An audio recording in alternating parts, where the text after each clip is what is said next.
And we are back at Speaking with Gravity. I'm Curvin. I'm D. And I'm Ty. And we are a mental health podcast that talk about how everything affects everything, especially your mental health.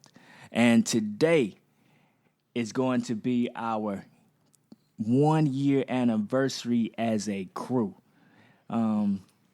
Before we kind of get into everything, how y'all feel about that? Like we've done this 2 seasons. Yeah, 2 seasons and a whole year. Just out of nowhere, kind of, I hit y'all with the, hey, can you help me out with this podcast? And both of y'all signed on. I was like, yeah, we'll do it. I don't even know if y'all knew what y'all was getting yourself into. Did y'all know what y'all was getting yourself into? How y'all feel about it? You know, just anything. Give me anything right now. Well, I'll start. How do I feel? I feel pretty good, and I'm grateful that you reached out and encouraged me to join this platform. I'm a behind-the-scenes type of person, those who know me. So, yeah, it got me out of my comfort zone, so I'm feeling really good about it. And to be back, a lot of growth people may have heard over, our previous episodes. I hope so. Mm-hmm. So I'm looking forward to this season. What about you, D? Man.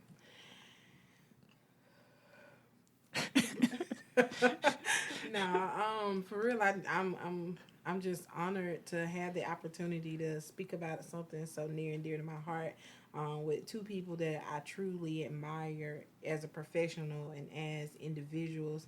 I am in agreement with Ty, a lot of growth, and I'm looking forward to the continuous growth for us as individuals and collaboratively. So I'm looking forward to season 3. A lot of dope information coming. Season 4. Season 4. Because, see, you came on season 2. Okay, I got you now. So season 4. Yeah. But, you put the little serious spin onto it, but I really do enjoy it, doing it with, I was about to say you guys, you young ladies. I enjoy doing it. And I think I enjoy it because I feel like y'all push me. Like, I want to be great for y'all. I'm a little bit older than y'all. Just a little bit. Just a few years. And I want to be great for y'all. And I'm inspired by some of the things that y'all say, some of the things that y'all do. Even when we're talking just individually, you might say something that kind of pricked my conscience or have me thinking about it a different way than I originally thought of it, which is what, I'm hopeful that we can capture from time to time in various episodes. But speaking of various episodes or past episodes that we've had, the first one that we did together was called Living While Black. We did it on February, or we released it on February the 24th of last year, which, we're releasing this season on that particular day, just in commemoration of it. But Living While Black, we said a lot on that one. When I went back, I was impressed by what we talked about. I was so critical of it in the beginning, thinking, man, we didn't cover this, we didn't cover that, but we covered a lot. We talked about a lot. But just to kind of go back to it, we've grown. We have a format that we go to, but we're going to kind of dive into that, a continuation of that, so to speak, but it's not the same topic. But our Twitter discussion, this is what we do to just kind of to begin things for the most part. I saw this tweet, and it hit me a different way. On February the 26th, 2012, which is 10 years ago. 10 years ago when February 26th come out, right? Trayvon Martin was murdered. Do you think we've gotten better with race relations or worse over these last years? And this person tweeted this just like, I'm reading it off. And then they added no judgment zone for your answers.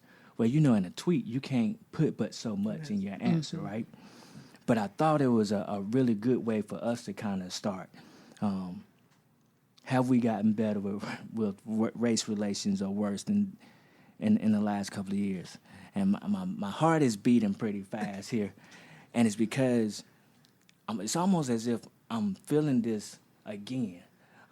When that happened, the first thing that came to my mind was I have 2 boys and 2 girls. And my boys came to my mind when I heard about Trayvon. I don't remember what his age was, but he wasn't like he wasn't like 18. I think he was 14, 15, 16. My son is 14 now, about to be 15. Have we gotten better? No. You know, my son can still go down the wrong road, and we've seen it since 2012. Can go down the wrong road and encounter the wrong person, and it end tragically unless he goes and do some super humble down type ordeal. Do I even want him to be super humble? Yeah, I do. I want him to get home. Let me go handle that, after the fact. But it shouldn't even come to that. It shouldn't even be where we're still there. Where I got to tell him, watch where you at, watch what you say, watch how you move, watch your surroundings at all times. And I'm constantly putting that into his head. I don't know what it's like to live otherwise. I was thinking about that also, like to think like that, to have that constant awareness. You're in survival mode. So we're living in survival mode still in 2022. Obviously there are some, what they say, covert, overt. There's different types of racism. There's different types of discrimination, aggressions, and so on and so forth. And to some degree, some things, we have more access to things. We have the ability to move in a society overall better than those that came before us. But for us to still have to be careful. And what neighborhood we go to, it hasn't gotten better. Sorry for giving all of that, but that kind of hit me. I didn't know it was going to hit me when I wrote it down. I was like, all right, we're going to start it off with this one. But that's rough, man, because I have 2 boys. And, I want to protect them. I want to be there for them. But more importantly, I want to protect them. I want nobody to get to them in a way that I wouldn't even get to them. So that's it. My bad. No need to apologize. Again, no judgment zone for your answers. He was 17. He was 17 at the time. Yeah, because he would have celebrated his 27th birthday a few days ago. And his mom just released a book, by the way, too. I don't know the name of it, but she just released a book. Yeah, he was born on February the 6th and passed away on the 26th, 20 days after his birthday, 10 years ago. But to answer or just to, discuss the Twitter discussion, I don't think it's gotten any better. I mean, look what's currently going on now. And if you don't know what that means, I would encourage you just to watch the news. Yeah. When you say if you don't know what that means, that reminds me of, is it Jan or Jane Elliott? She has a couple of YouTube videos. She one of the YouTube, and they made it into like a clip. And she asked the audience, I'm paraphrasing. Would they be willing to trade places with the black person? Right. If you stand up, if you'll be willing to be a black person or trade with a black person, and nobody stood up, nobody, which then or you have heard or seen what it's like to be a black person. Like, I wouldn't stand up for any other race now, mind you, but it's not because I perceive that they're treated a certain way. It's just because I like being me. Over time, I've gotten to that point where I really do enjoy being me and being in this type of culture. I've said this before. I think we're some of the most creative people as a culture. But anyway, that says a lot. When you said if you don't know, look around, but you can act as if you don't know, but most of the time people know. You ain't got nothing to add to this, D? Have we gotten better? Have we not? I think for me,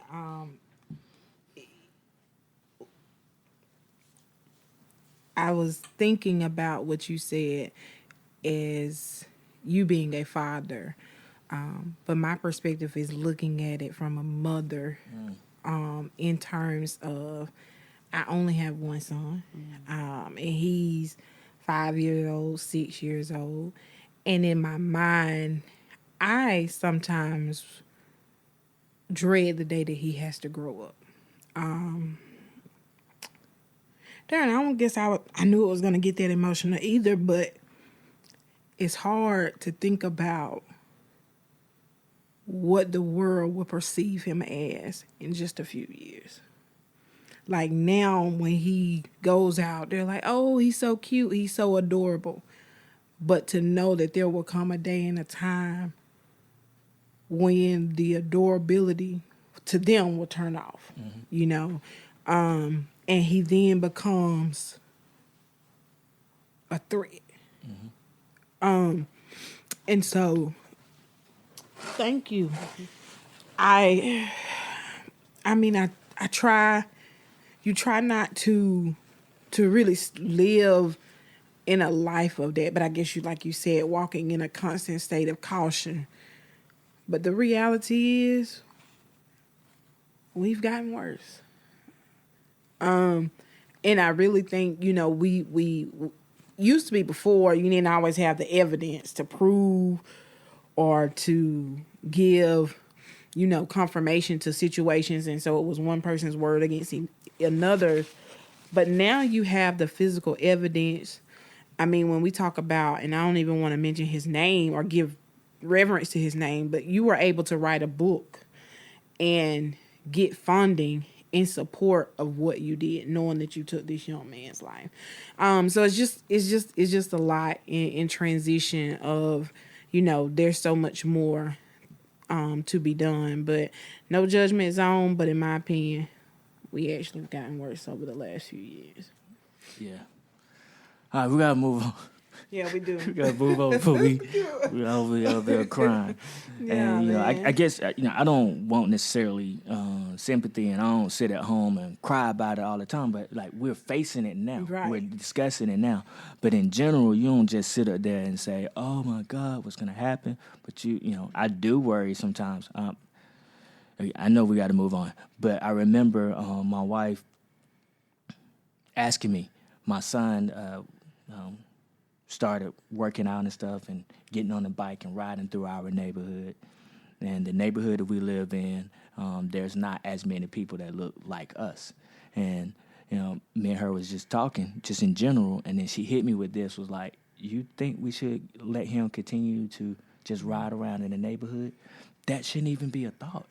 It's our neighborhood. We pay to be there. People supposed to know us. We've had the same car for the last couple of years. That same bike for at least 2 years. They should know his face. But for us to have that thought because of other things that have transpired, even beyond Trayvon Martin, you know, they say life is not fair. Darn sure is not fair that we have to think about that. All right, Ty, give us the QD of the hour. Can you give us the QD of the hour? QD of the hour. Black boys raised in America, even in the wealthiest families and living in some of the most well-to-do neighborhoods, still earn less in adulthood than white boys with similar backgrounds. Though black girls and black women face deep inequality on many measures, black and white girls from families with comparable earnings attain similar individual incomes as adults. That was an article from the New York Times back in 2018. And just to make it plain as day, I kind of went through and researched that particular article. I'm going to just give like a dollar amount. So if you grew up in a household that was, you know, $100,000 from both parents, and you was a black male, when you grew up, chances are you was gonna earn less than $100,000. You and your wife would earn less than $100,000 apiece. Whereas if you're a black female, chances are you was gonna at least come up to that same standard, if not increase it.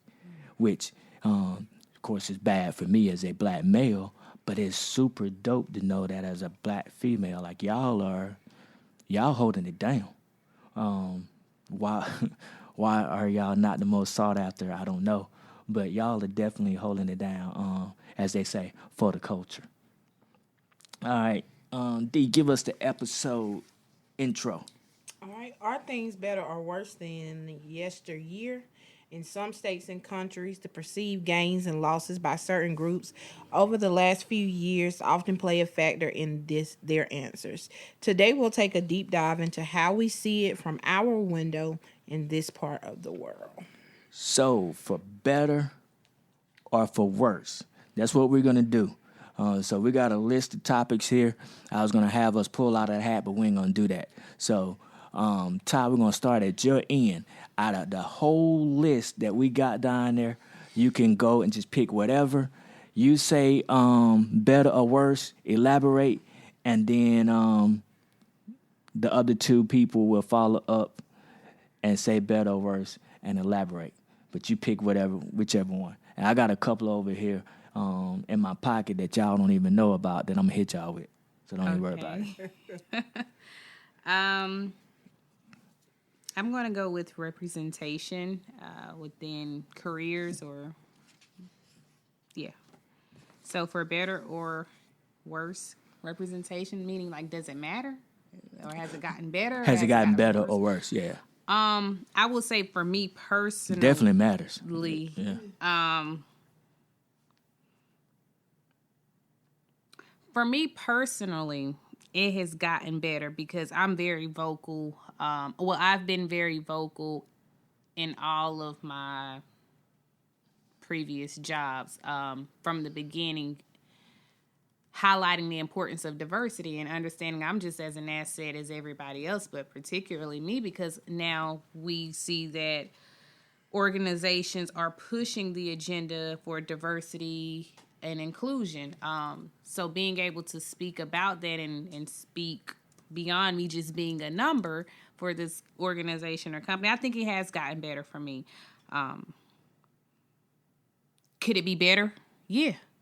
But it has gotten better. But we definitely have some ways to go. But for me personally, it has gotten better. For the culture, I will say it's starting to get better. Again, just having conversations that needed to be had and have been had, really. So conversations we're revisiting about representation. It is being pushed to the forefront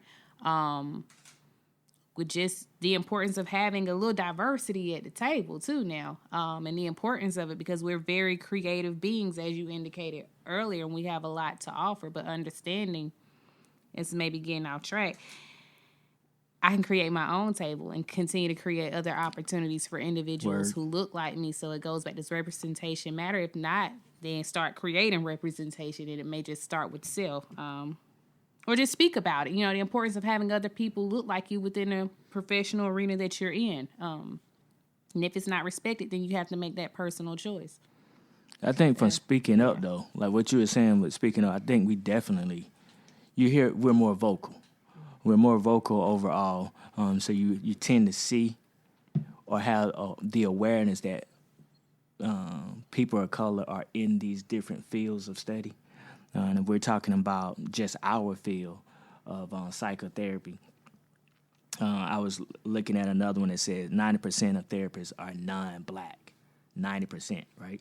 So that means only 4% of us are black, but yet we are 13% of the population. I don't know what's the percentage for Hispanics as far as in our particular field, but they're close to 20% in the population of the United States. So if they're at 5%, but they got 20% of the population, like how hard is it for them to find a therapist that look like them? Do you have to have a therapist that look like you? No, you don't. But sometimes when you do have somebody that look like you, been through the same thing you've been through, you don't have to explain certain things. It's just, it's known. It's there. So to answer it, I would say worse as opposed to better, but I like what you said because we really are more vocal in general. You know that it's other people out there that's a therapist, other people that I seen the other day on social media, a pilot. a pilot. You know, my countriness coming in on, you can't always say it correctly, but a pilot brought a little 2-year-old black boy up into the pit with him. And he saw somebody that looked just like him that was flying this Boeing 747 or whatever it is that he was flying. And I think that's dope. But you see it on social media, even if you don't see it in person. So that's just my thoughts on it. I jumped in front of you, D. Oh no, you good. No. Definitely. So representation from a career perspective, better or worse, I think it's gotten better extremely better for African American females, in terms of representation and seeing compatibility in career and provisioning of excellence. In terms of representations for African American males, I think it's gotten better as well, but there is still, again, a lot of opportunity for both perspectives. My concern with representation is not just looking at the body count, but actually the representation of us showing up as our authentic selves. And that's what representation means to me. When I see people walking in who they truly genuinely are, that's what I love to embrace. And I know we as African American people are not a monologue, so all of us are individual in that, but I do think when we show up as who we are, that's what I love to see, because to me that's representation. Because everyone don't want to be a therapist. You know what I'm saying? So everybody's not even looking in that field or in that perspective, but I like the fact that we are seeing people kind of maneuver in career paths that we haven't always seen. Like, I've never been into like technology and all of that, but I have seen where a lot of times now you're seeing a lot more diversity and inclusion with our culture in these fields, which have been predominantly the white culture. And I think that's where I like to see the representation from, and just really knowing that we can aspire to be anything. That's the real message that I think I take from this. So it's getting better, but definitely not at its best.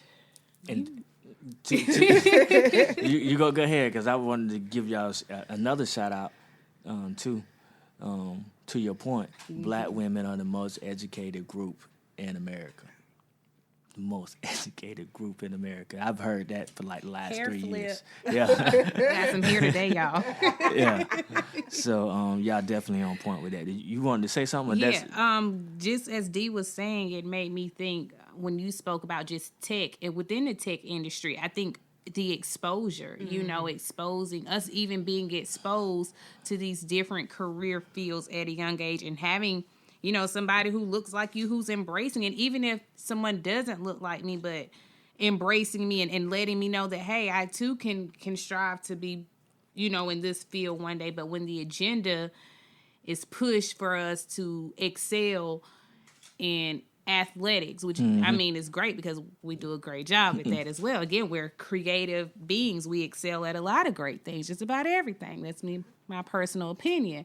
But being able to be exposed to these different career fields, I think will help grow with representation. And you spoke of tech, and I was just listening to, shout out to Earn Your Leisure, but particularly Market Mondays with Ian Dunlap, and just speaking about the importance of us tapping into technology. For one, there's just so many vacant jobs. So there is a need, there's a demand for people of all ethnicities to enroll in tech, but particularly Black people. In Atlanta right now, they're ranked, I forget exactly which number, but in the nation, a higher number of Black people in tech, so I think it is important that we tap into STEM, science, technology, engineering, mathematics. They're now adding an A for art, so STEAM. But that exposure alone, because I always thought technology was so boring. I still somewhat do, but I understand the importance of it. So now I'm starting to get more interested in it. Yeah, that's but sorry to go off. But yeah, you made a good point. Yeah. All right, it's on you, D. Pick one.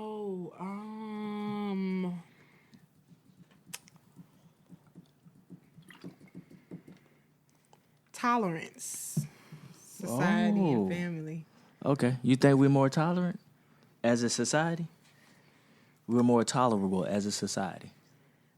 In certain aspects, I think we're more tolerable of certain things, but I don't like the word tolerance. I don't even know how I chose that. Why you don't like the word tolerance? Because I don't never. I know it's not personal, but being tolerated, I don't want to be tolerated. Like that toleration to me it just carries a negative connotation. I would rather be embraced. So I'm gonna do that. We're gonna say acceptance. Okay, acceptance. Yeah, because you see my mind went through. Are we more accepting? Yeah, reel me back in. All So acceptance, society and family. I think we are getting in better with accepting people as a society. Again, as everything, still opportunity of growth, but I think we are embodying the uniqueness of people as we transpire through things. I'm gonna just leave it right there. Yeah, I'm gonna ride with you on that one because I feel like it's 2022 now, right? So in the 90s, going into the 2000s, we were more tolerant. Yeah. Then we become more accepting. Like, oh man, I don't know who I was having a conversation with. No, I'm not going to talk about that. I'm not going to talk about it. You can go to so many ways with this. But I do think we are more accepting of people's sexuality. I think we're more accepting of how to make money. You don't have to go to school. You don't have to go to college and get this good degree and work at this certain place. You can think outside of the box and then go flip that. I think we're more just accepting in general when you're having to see these things in social media, in traditional media, on TV. When I say these things that you wouldn't normally see in your section of town or your little area of the world, but now you're seeing it because the information is being brought to you. It allows you to be more accepting in general and more, hopefully more loving in addition to that acceptance. But I like how you switched that too, because that's kind of like a negative connotation to say tolerable. Yeah. We don't just want to tolerate people; we want to accept them for who they are. So it's on you, Miss Hair Flip, because y'all the most educated group in America. Which topic did you pick? Well, I was piggybacking off of her tolerance. Are we more tolerant? But we changed it to more accepting. I'm still struggling because I really don't understand it. Are we as a society more accepting, or have we gotten better at accepting people, things within society? Just people. Now, that's not to say that we're not resisting the change. Right. But I mean, if we just threw anything out there, just think about, like, if I think about my mom, I think about myself even. Certain things that would not have been tolerated or accepted in 91 or 99 or 2001 is more accepted now. You just think about it. If you had the Super Bowl that we just witnessed. Right. All of those people that was on the stage that would have not been on the stage in 91. We were so glad when Whitney Houston got up there to sing the national anthem. Not thinking about Snoop Dogg crip walking at Super Bowl. I still haven't yet to see that. You ain't seen it? That's blasphemy. Personally, until they start blackballing Colin, until we start owning some stuff, then I may be a fan of the NFL again. I never really watched sports anyway. So when you say owning stuff, though, that's on us, though. Like, that's not on. But really creating our own league. Imagine if we took all our talent, then what would the National Football League consist of? Because what does it consist? I don't know the numbers, you know what I mean? But you can just see it when we talk about representation. We're definitely represented on 70%. 70%. We're 70% of black. 70% of NFL is black, I think. Okay, so we need our own league. Yeah. But that's on the players, though. Like, I wouldn't take away from that, but I think there have been a lot of things in place that prevent it. But again, because we are a growing society, evolving, but that's that. But I don't know. It's a question mark for me because my mind is racing. One thing I want to say is until we stop seeing black and brown bodies, are we accepted? You know, and that's been talked since 91. Until we stop seeing black and brown bodies being murdered and killed by law enforcement and them being held accountable by those in law, I don't know. But other things, yeah, okay, yeah. But I don't. I can't. I'm gonna say no. We haven't until we see some justice, real justice. I guess that goes into the social justice movement. Maybe I don't know. Yeah. I don't know, guys. I don't know with acceptance. Speaking of black and brown bodies, I didn't know you was going there. I did not know you was going there. I was thinking when you said black and brown bodies, if you think about the cover of magazines, they do have black and brown bodies on there. They have different weight class or whatever you want, different shapes of people on there. So I think we are more accepting and tolerant just because, I don't know, maybe we've been, what they say, the squeaky wheel is the one that gets fixed or something to that extent. Maybe because we just been yelling so much. Maybe if we continue to yell, maybe they'll start holding some of the powers that be responsible for some of these black and brown bodies that are dying. Stop yelling and start shaking the table. Okay. You know. Okay, Miss Violent Therapist. I wouldn't even said I'm just being real, you know. Because how often have we been yelling and having peaceful conversations and intellectual conversations and showing proof, tangible proof, evidence, and we still kind of getting the same response. But, you know, we have made some improvement, not to take away from that. It has been, you know, our culture continues to be accepted. I'll leave it there. Well, we ain't gotta leave it there because I'm gonna take from that and I'm gonna go right into social justice. Okay. All right. Let it start with you though. Yeah, it is. Have we improved social justice movement? Has it improved or has it worsened? And I'm gonna say improve. The reason I'm gonna say improve because what did you hear growing up? I'm a few years older than y'all, so this was beating my head. Civil rights, civil rights, civil rights. All we wanted them to do was just be civil. Just be civil. And they eventually started being civil. They stopped just beating you down because you decided that you wanted to vote. It's like, all right, we might make it difficult for you, but we ain't going to beat you down. Tulsa, Oklahoma, that they talk about destroying that city. I'm not going to say that I am going to say this. I don't think you can get them to actually destroy a city per se, but they might make things more difficult for you. So we got it to the point where it was civil back in the day. It's improved because now this generation now is like, bump civil, I want equal. And that's what they're going for. That's what they're shooting for. I want to be on the same playing field. And if they get what they want, that's going to make the world a better place. Still going to be poor people. It's still going to be somebody who's going to be at the bottom of the totem pole. But if they get equal rights for women, they get equal rights for black and brown people, that is going to make so many communities a better place. So I'm going to say it's better. Social justice movement is better. We don't have civil rights leaders. We have activists now. They the same people, though.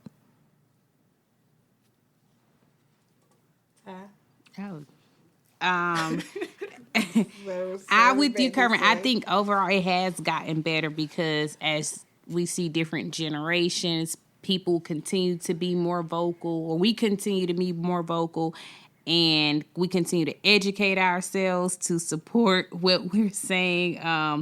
But we're moving differently too. You know, we're starting to take a real active stance. We'll continue to take an active stance and not be silenced. And you speak of, you know, us wanting equality, but also equity and then reparations. And again, until we can have and not even having conversations anymore about reparations, because conversations have been had. 40 acres and a mule. You want that, huh? That's what you want? And a lot more. Okay. All right. Again, equity, you know, and of course inequality. But I think overall, yeah, we've gotten better. Yeah.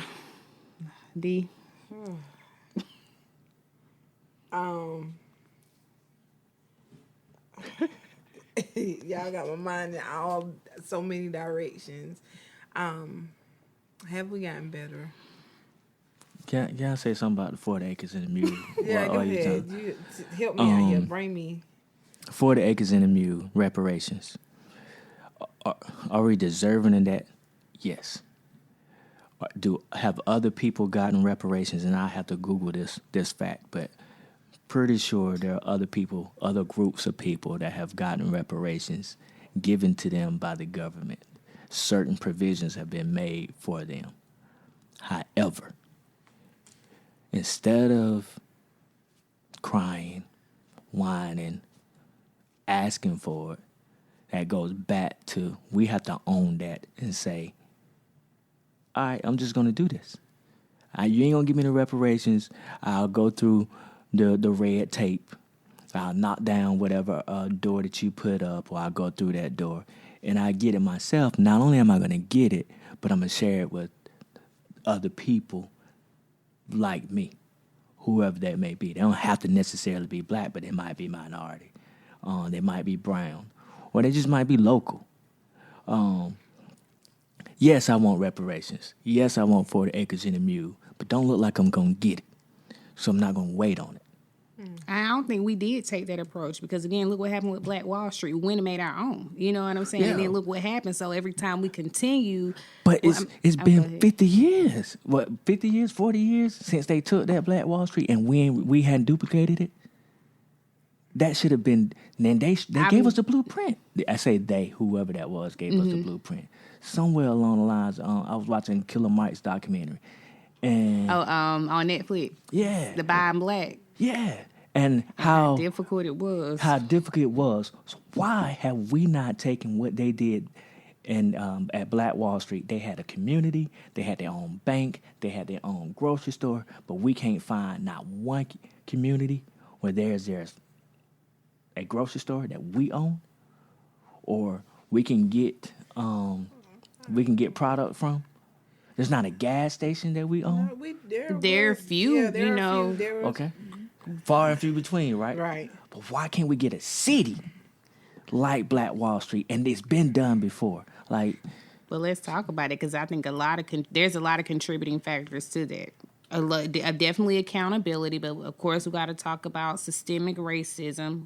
You know, again, going back to reparations, we got to have something to build something, and you know that not to take away from our innate qualities and natural abilities to use our trade sets, just the power of our mind and being able to create things just through the power of thought. But it can be done. You're right. It can be done. Again, accountability, but again, a lot of things have been in the way as well. Not to say those things haven't been movable, you know, if that's even a word. Movable. Yeah, but y'all get what I'm saying. Movable is a word. We know what you're saying. Yeah, but you know, speaking we to the arguing right now. too. You don't worry about grammar when you're arguing. We're just talking. All right, D, it's on you. Yeah. Man,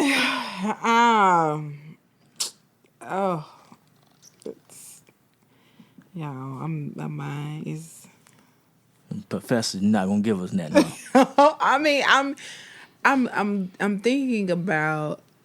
I'm taking it out here and I'm looking at it from a perspective when we're talking about social justice movement, and I break down. I guess when you break down each individual word, when I look at social, okay, that aspect. When I look at justice, there is none. So when movement, we got some, but I'm thinking about the little ladder. I mean, if I roll a 1, I move,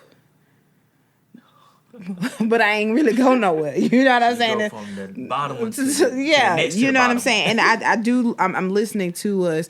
I think we are some of Black people are some of the most creative minds, and I think. Where you say we haven't reinvented it, I think we have, just not in the same mindset that they had before. Because in the previous era, we didn't have anything but each other.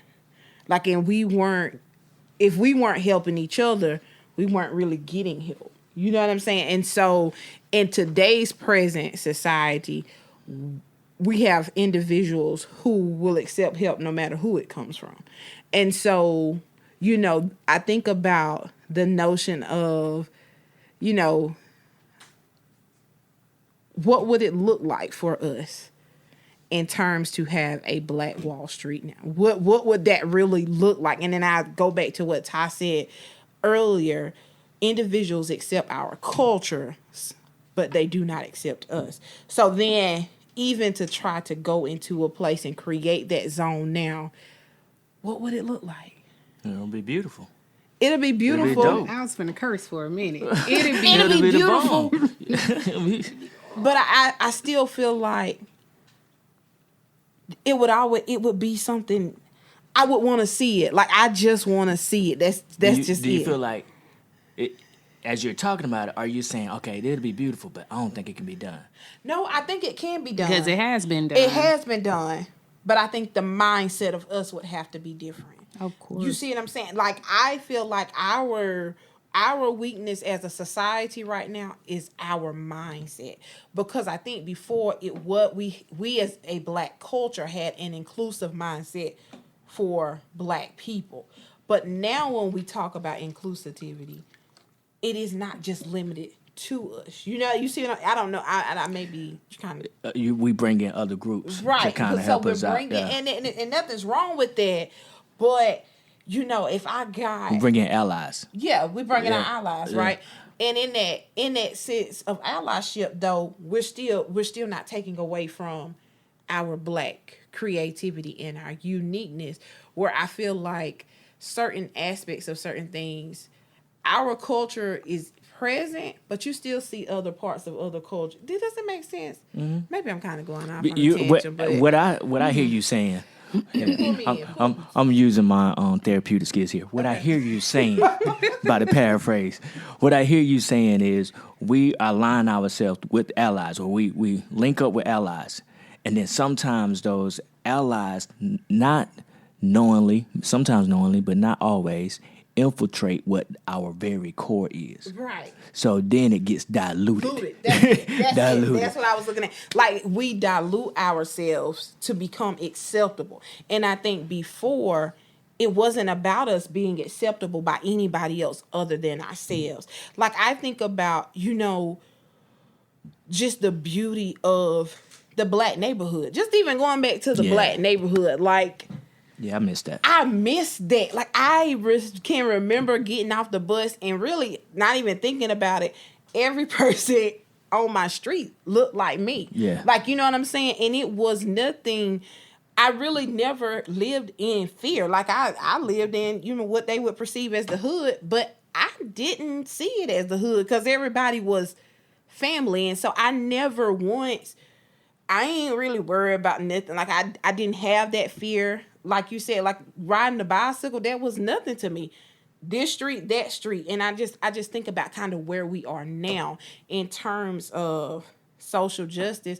I don't live in that same way. Yeah. You know what I'm saying? That doesn't look like that for me. And so if we go back to creating that would be beautiful. I would love to see that, the Black Wall Street. But I want to see it duplicated everywhere to where it's not even, it's the norm, I guess I want to say. That's what I want to say. I just want it to be the norm. Like, I just really thought about my child. Like, that was just the dopest thing. Yeah. And the reality is, I didn't even realize how dope it was. Yeah, you don't realize it until now when you kind of don't have it. Right. Yeah. I think that go back to what Dr. Rita Walker, author of Unapologetic Guide to Black Mental Health, when she talks about, when she discusses in her book, just us having a loss of, I think, cultural connectivity. When there's a sense of, I guess when there is a disconnect, within the culture that you may identify with, then this can be the outcome. Right. I mean, if I don't feel connected to the very essence of my being, I don't know which way I'm going with it, but I think she also said something about people who have less pride or don't have that connection. They have a tendency to go into those depressive symptoms and you have suicidal thoughts because that connection is not there and because you're not as prideful about There. who you are. Yeah. And so the loss or I guess the disconnect just with whether you are identify as African, African American, individuals of the African diaspora. We'll keep it that way. You know, depending on how we're looking at our culture too. There was this guy I was listening to, and he was stating, "Are we viewing our culture through our cultural eyes, or are we viewing our culture through a European's eyes?" Wow. And giving, you know, just psychological enslavement, of course, physical enslavement, but just even the psychological enslavement. So then when you speak about just the minds, I think we're still, as a culture, still psychologically enslaved and haven't tapped into the true essence of who we are and being able to be prideful about who we are to where we don't have to dilute who we are. And I mean, we're again... Yeah, that's it. I'm gonna start that. See, this is why I love y'all, right? So now I feel like I got to go get me one of these books and read into them. Because when you said what you say, African diaspora, see, and Dr. I can't even say the word. Can't even say the word, much less try to break it all the way down. Matter of fact, if you're looking at us on YouTube, y'all see these books. These are some pretty good books to start off with, but it'll give you a sense of pride. And some of it is fiction, some of it is all like I guess you could say. Just real reality stuff, real stuff. Nonfiction, that's what I was trying to think of. You got fiction and nonfiction. But it would give you, I know, wordplay is crazy, ain't it? It'll give you a sense of pride. Just, I don't know, man. You hit me with the whole, I'm from Magnolia. So you hit me with the whole neighborhood thing and just remembering going on 1st Street, 3rd Street, going to play. Somebody get a Nintendo, everybody there, because everybody ain't got a Nintendo. Yeah, and see, that's my thing. Like, I feel like from a financial aspect, we are advancing, but in terms of the connection of our culture and community, we've kind of gotten worse. Mm-hmm. Like, you know what I'm saying? When it comes, like, cookouts ain't cookouts no more. Everybody get their plate to go. Yeah. Like, before... I don't mess with this person. You ain't never... I mean, you know what I'm saying? I can't be there that long. Man, I'm just going to drop in because I got somewhere else to go. But it wasn't like that. Like, I just remember the cookout starting at 2 o'clock. At 10 o'clock, we still there. And I mean... And it ain't like nothing going on. You know what I'm saying? And I guess that you really that see love. how much that changed. And I guess that kind of leads into the next. One of the other topics is relationships. Like, we're not going to get there. We're not going to get there. But I'm just saying, it kind of covers it. You know what I'm saying? Taps on there. But just the way things are shifting with us. And so, you know, as we continue to evolve and as we continue to grow, I just really want to get back to the love and genuineness of us as Black people. Like, where I don't see you and look at you in a judgment because we in 2 different classes or we are in 2 different financial brackets, but like, you still my people regardless. Like, that's the kind of love I want to see, where we're not just judging people because they have on a bonnet, or we're not automatically saying this person bougie because they're carrying a $500 bag. Like, that's our people regardless, just where they are. Mm-hmm. And like, we still see that and respect each other no matter where it is. Yeah, after that George Floyd incident, I probably should have been doing it. But I started just speaking. Man. Like, I remember growing up, my dad, I used to ask him, he would be driving a car, and every car that came by, and you'd see him in the store, and what's up? How you doing? Well, he wouldn't say what's up. He was, hey, how you doing? Yeah. But now, since that George Floyd incident, I make a special effort to speak, especially to an African American male. Like, whether he's mean mugging me or not mean mugging me, I'm gonna make a special effort to say what's up. And I think I'm in that age range where they know I'm not like intimidating, like he ain't trying to do that. But and they'll speak, and it's a dope feeling to me to be able to do that. And sometimes I say hey to women too, but I have to be careful. I don't want nobody to think I'm trying to holler at them and call Melinda and then she go crazy, because she is a little bit. But anyway, we had some more stuff. I think that's our time. So we're going to just kind of wind it down. Otherwise, we'll be here all night. But I wanted to do, what I do all the time, call to action. Subscribe to Speaking with Gravity on Facebook and Instagram. We got a person doing our social media now, so we're a little bit more active than we have been in the past. So definitely subscribe to us and see what we're talking about. We'll make it easy for you and put it in the show notes. For all your event needs, make sure you check out 6-1 Event Rentals. Yes, they got a 360 booth with red carpet. And an inflatable enclosure. And an inflatable enclosure. But we'll put that link in the show notes too. Thanks. And if you need your resume updated, you need to be prepped for an interview, we got you. Well, actually, D got you. Her contact info. Her contact info would be in the show notes as well. And then also we have Gravity Counseling Group that provides a BIPOC, basically people of color wellness group every fourth Monday of the month. And for this month, February is the 28th. So we come out on the 24th. So that'll be in 4 days. So y'all millions, y'all need somewhere to come and get some stuff off your chest. Come check us out live and in person or virtually via Zoom. Just look on, we'll put that in the show notes too. But this month right here, we got yours truly coming in to help us introduce us to yoga. Miss Taisha, you got some acronyms that go with that the yoga stuff? Is it like, how I got LPC? Y'all got in the... Well, RYT, so Registered Yoga Teacher, 200 level, that's me. And then you have others at different levels. Oh, okay. Mm-hmm. So RYT, I thought it was something, but I didn't know what it was. Mm-hmm. So she'll be there this month of February to kind of introduce us into yoga and meditation and just finding different ways to enhance our life and to work towards mental wellness overall. And finally, thank y'all for taking the time to listen.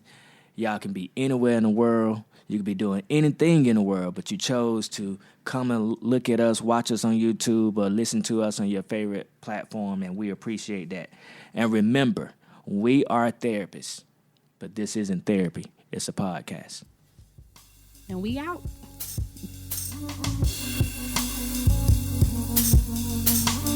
In a minute. Shout me out, though, but